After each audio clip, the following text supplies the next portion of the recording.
Hey everyone, it's Alpha, and in this tutorial, I'll guide you on how to fix the check your notifications on another device error when logging into your Facebook account with two-factor authentication enabled.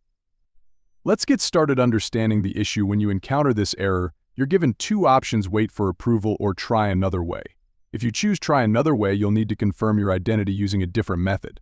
First solution: approval on primary device. Log into your Facebook account on your primary device, which is the one used for setting up two-factor authentication. Navigate to the Notifications tab and approve the login request to proceed. More effective solution: account settings on your home page.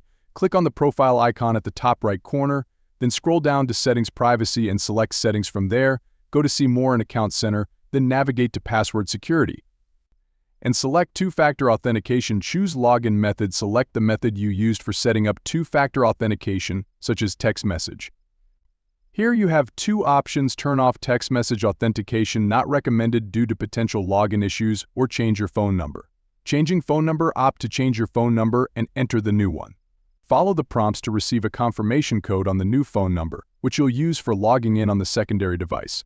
Second solution: account recovery. If the first solution doesn't work, click try another way under check your notifications on another device.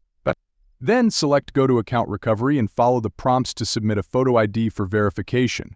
Upload Idaho and verification. Enter an email address for Facebook to send recovery messages, then enter the confirmation code sent to that email. Choose the type of ID you upload: national ID or passport. Upload it and submit.